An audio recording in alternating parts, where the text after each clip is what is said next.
everybody is muted. I'm going to let Kevin introduce and say something that needs to be said. So go for it, Kevin. You will have to unmute. Oh, let me unmute him. Or he can. Yeah, unmute yourself. Okay, can you hear me now? Yes. Okay, gentlemen, first of all, a big thank you for being there. I want to give an extra big thank you to the ConsulLab team. ConsulLab made the decision on Friday afternoon to put a temporary shutdown on our manufacturing operations. Our guys are remaining available for customer service, support, and any sales information.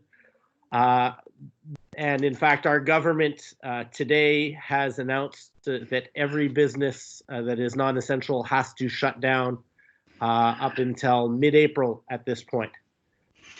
So what's that has caused is, in a temporary situation, we've had to essentially lay off all of our workers. And I just want to thank our team who is here and the dedication that they are showing, because they are doing this from today on as volunteers while waiting for our operations to get back up and running again. So thank you very much, gentlemen.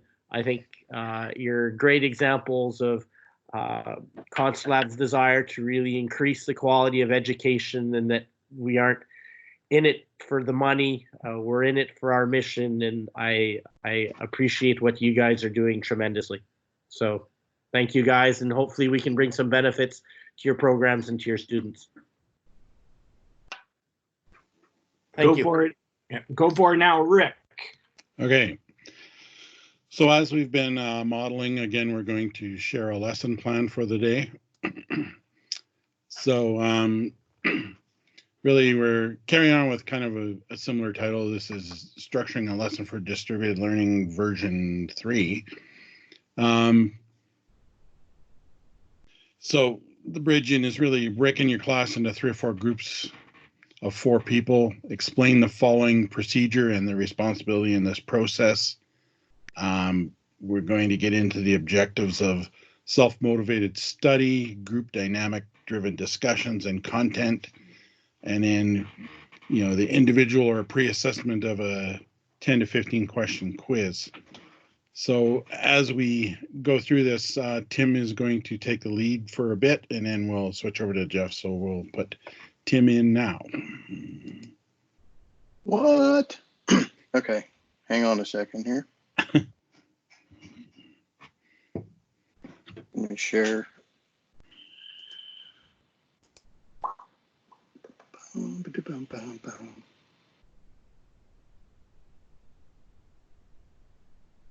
You should see a beautiful car right now. And hopefully you see kind of a timeline. So somebody tell me that you can see that. Right? We can see it, yes. Okay. We've been sitting here trying to decide, corral and engage, students from afar, and some of you probably know that I got hooked into a thing called TeamBased Learning, and I don't want to go into that today. That could be a future subject as far as drilling down on all the aspects of it, but there is kind of there's some logic to how this all works, and there's somewhat of a version that I wanted to kind of challenge you all with, to take advantage of the fact that your students are out and about and away, and you want to give them a reason to come, you want to give them a reason to study, and you want to get some discussion going instead of just trying to do a lecture over the online, I suppose. So this is straight from the book, and it talks about, I guess, how in team-based learning, how you give a certain amount of pre-class preparation for the student, because my problem was I felt like pretty prepared to teach class, and my students walked in without even a pencil sometimes, and it kind of disturbed me. So to get them to prepare, you have to give them an assignment. Then there's an assessment process here called the readiness assurance process that I'm going to kind of go into, but not in full blown, because again, we're not talking full-blown team-based learning. So we're going to grab some nuggets out of this, and then we're going to spend a little bit of time on this application thing. So I'm going to kind of clean this up a little bit. Oops. And go to here and say, first of all, I think it would be wise, since your students are at a distance, to maybe break them into groups, probably 3 or 4 groups, and maybe I wouldn't probably have more than 3 or 4 in each group. Okay, so now you've got study groups, so to speak. Okay, then and let me back up. I'm writing this in a lesson plan similar to what Rick just put up for today's webinar. So I will post that or get it somehow posted onto our website so you can go back and refer to this later. So you don't necessarily have to take notes while I'm talking right now. You want to just listen and then eventually get the lesson plan off our website and maybe go back and listen to this again and see if it makes sense. But I'm going to try and give you kind of the Cliff Note version of where I want to go with this. If this was my class, I'd probably do it this way. I would assign some type of a reading assignment. Could be a chapter, it could be a magazine article, it could be a video. I mean, have them watch a video, and I want them to do some what I call first contact with content. I want them to start talking and thinking about whatever subject that you're trying to teach. And I have no idea what everybody is trying to teach between now and the end of the semester. That's where you have to come into play here and make it fit your class. But you're going to give them something to prepare, and then I would, in the real world, I guess in team-based, they would come to class and we would give them a test. I would actually post an individual test online on your LMS for them to take pre-coming to, so to speak, our virtual class here. So they're out of class, they're going to read, watch a video, whatever, and then they're going to take probably a 10 to 15 question test. And it's got to be on pretty light content. You don't want to go real deep into it. I always kind of say that the questions should be at a table of content level, not the index at the back of the book level. It should be somewhat not easy to answer by any means, but you don't want to just beat them up on this first quiz. You want them to take it, and then you want them to submit it, and you want to grade it, and you want to give them back the grade, but do not give them back which questions they missed. So they know they took the quiz, they got a 50 or 60, whatever, and then they come together online as a group, and I'm going to show you what we're going to do. So they walk into, quote, this virtual room. Now they're back, all the groups are back into the same classroom together, and they know that they've got X grade on this particular quiz. They don't know which ones they missed. They just know kind of where they're at. So now you give them the time to take the test again as a team, as a group. So you've broken these guys and gals into 3 and 4 groups.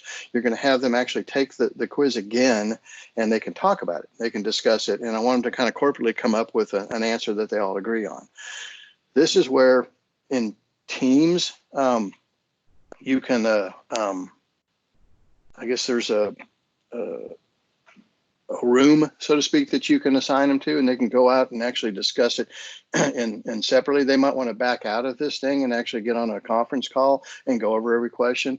And so they'll have their answer sheet from when they did the individual test. They'll say, here's the question, I answered B, what'd you answer? I answered B, what'd you answer? I answered C. Oh, you got a different one.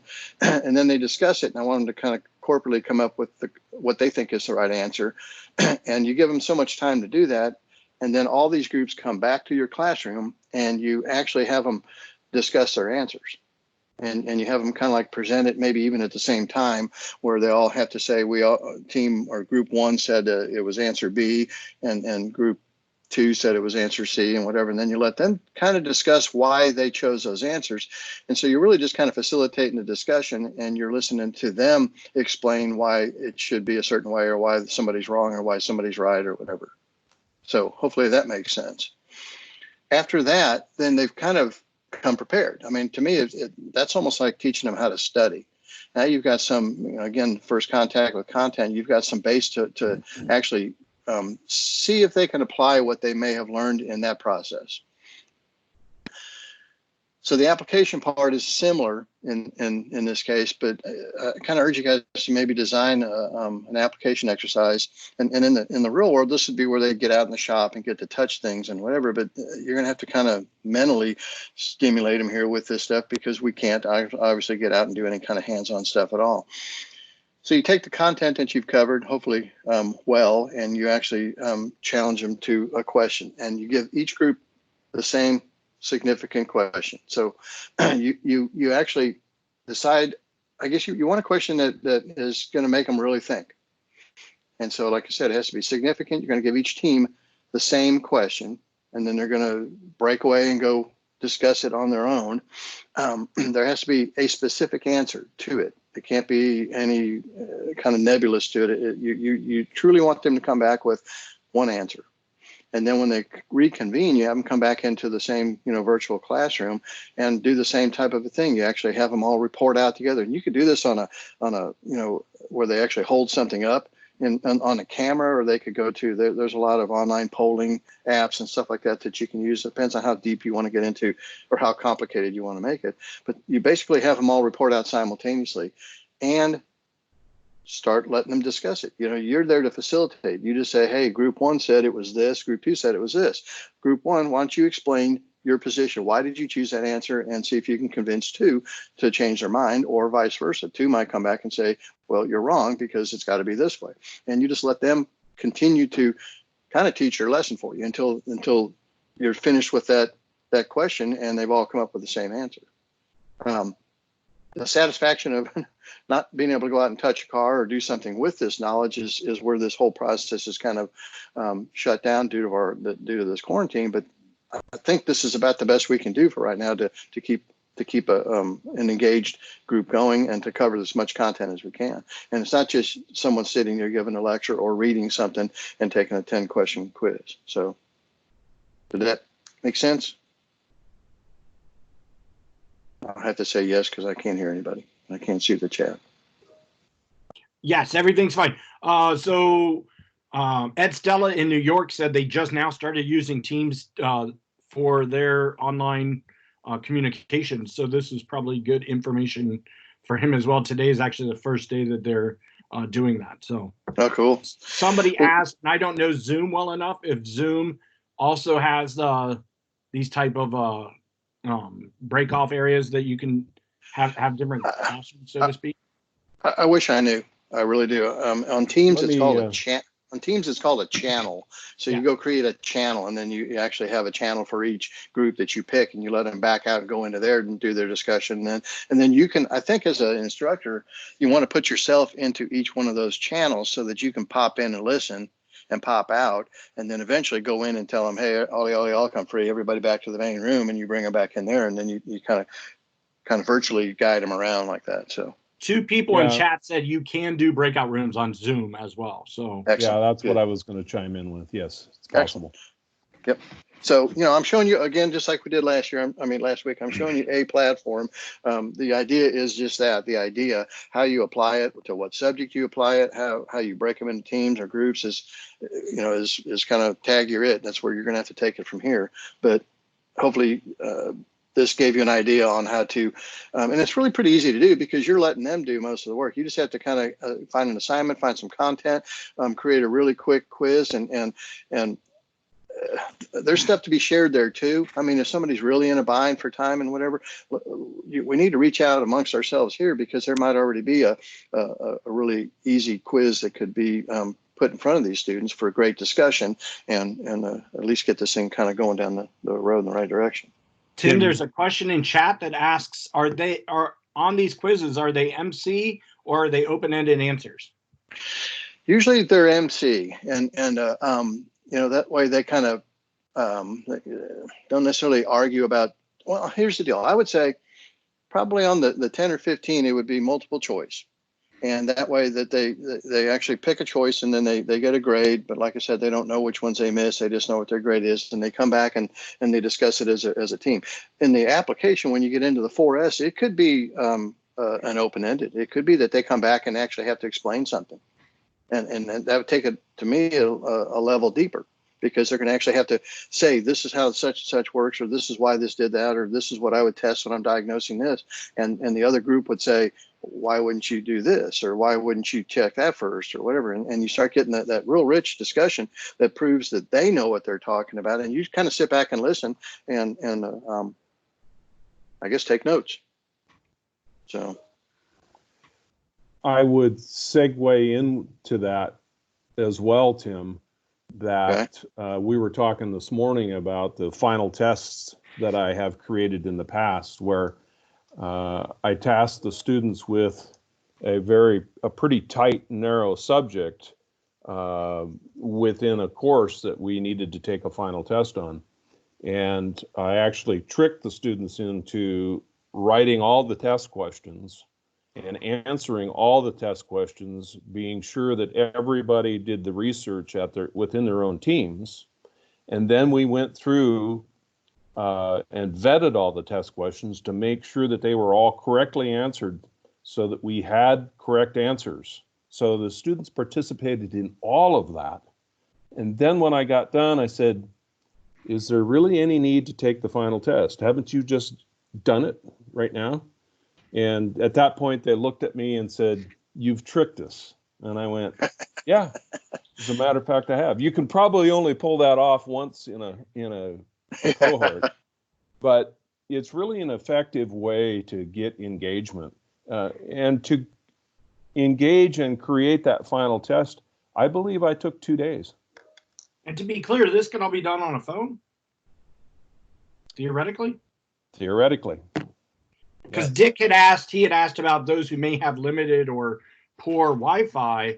If they do have a phone, they could still participate then, correct? Yes.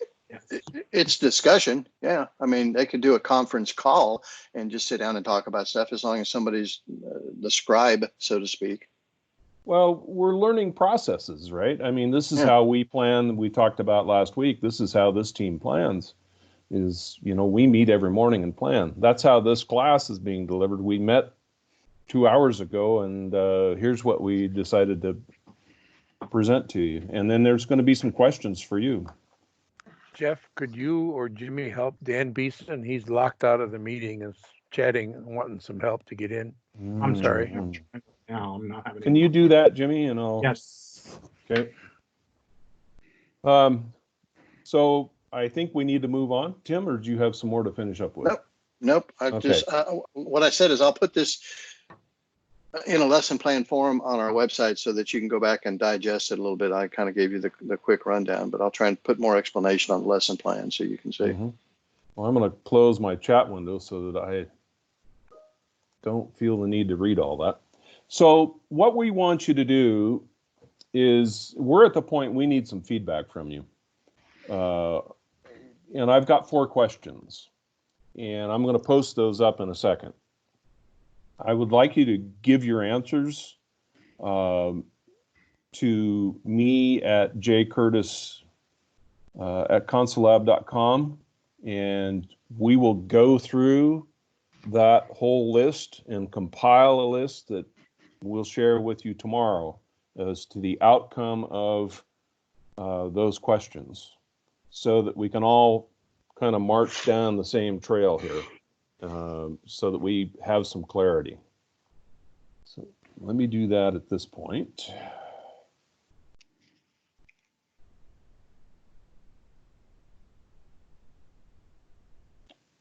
Sure you do. There you go. Be able to full screen that.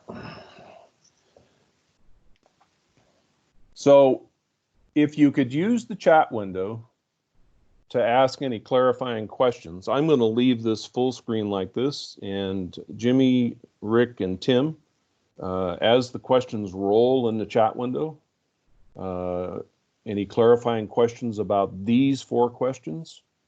And then I forgot to type my email into the chat as well, but that is JCURTIS.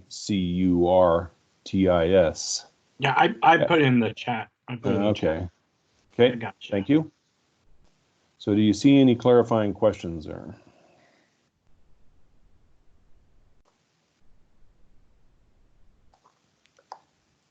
So let me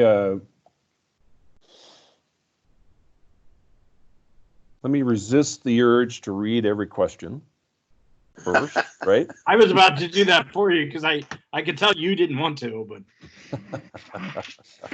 I'll just go ahead and do it so it doesn't bug you. Let me just synthesize them. Number 1 is one thing to engage. Okay. Number 2 is give us a couple specific examples for takeaways from this group that we're in the infancy of here. And do you have buy-in from your students? Yeah, I want to hear how that goes. I'm kind of curious what students are thinking about this whole situation. And then, is there one thing you think that you need to do to engage your students? Is there one thing that's holding you back? Or, by the same token, what are some things that are you're finding effective? Then, since we believe that this is a learning community, we're asking you to do some work. We're asking you to engage with the group. And if we put up a list of topics that you have questions about, do you want to participate in discussion on those and beyond what this group is doing?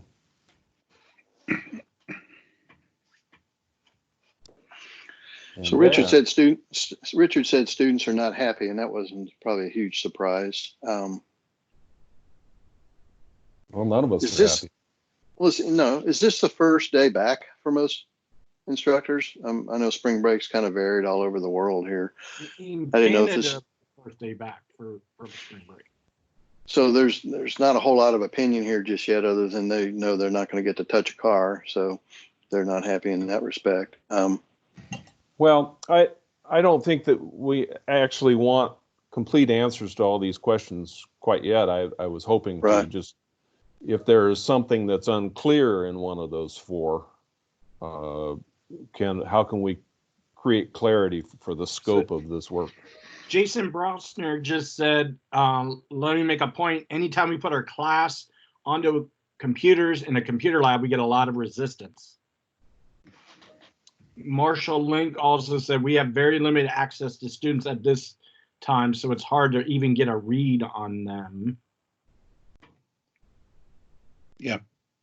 Well, that's kind of the idea where this lesson went today, was to try and, get some engagement to, some of these things could be communications through your LMS or whatever as well, things that they should have access to. So. But to speak to those questions of limited access, limited Wi-Fi, limited technology, that's at your district or college district level. I would certainly push for anything that could help the student, but as many of you say, they're in rural areas and they don't have access. So one of the Canadian instructors answered Tim's question when he said, we're basically imposing on their free time now. Once they were told school was out, their mentality completely changed from active learners and everything. So that goes to Tim's question number 3. How much do students really want to engage right now? That's what I You're also not getting any help from the highest levels of administration, who in Michigan have already announced that most of the online work's not going to count. And where I live near Atlanta, they're doing the same thing. They're threatening to basically say all of this work that we've assigned, and there's a boatload of it. My own children are working pretty much the entire day as if they were in school on all of this work, and they're feeling a lot of pressure for having to do this while being home. And then the district is leaning towards none of it's going to count anyway. And if that information gets out there, well, good luck getting them to do any of it. It's really going to have to come down to, you've got to entice them somehow. It can't even really appear as though it's schoolwork at that point. And Mark Burge, I believe he's in Virginia, today was their first day. So he said, we had a good first day of engagement with students, about 80%. So that's actually a really solid number, I think. That's great. Yep.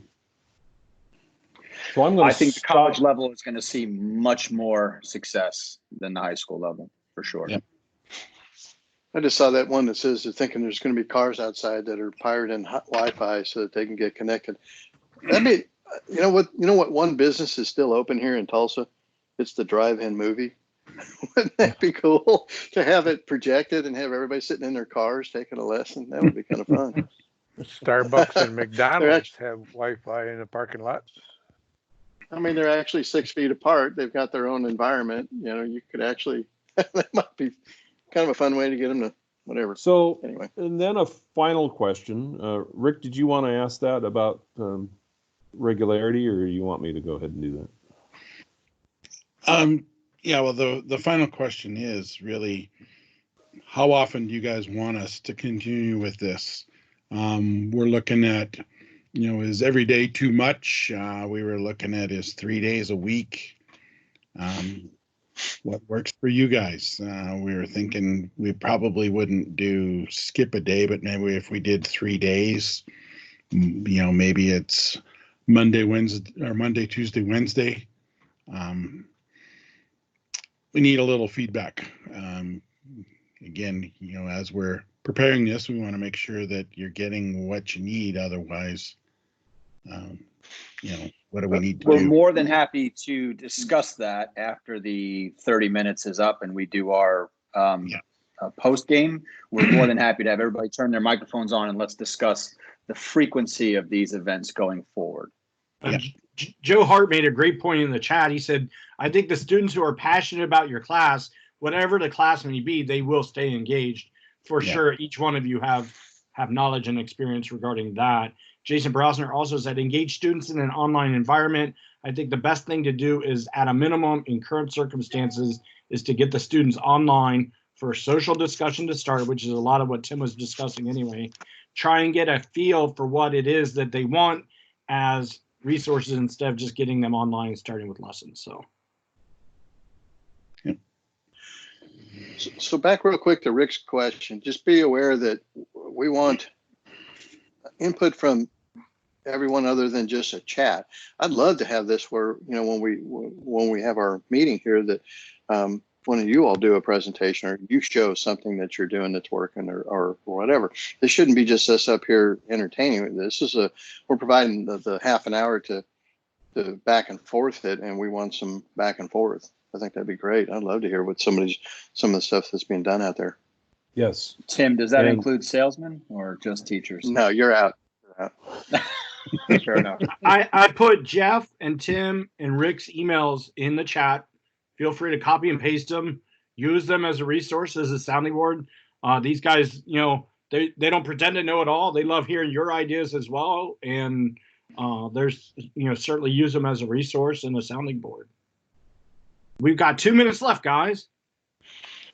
So, does that mean we got a commercial for the 2-minute warning? So I guess our post-assessment for this lesson is we're looking for your responses through the email that we asked for. And every day we're trying to model what we think works. It is a bit clunky because we're not all attached to the same platform.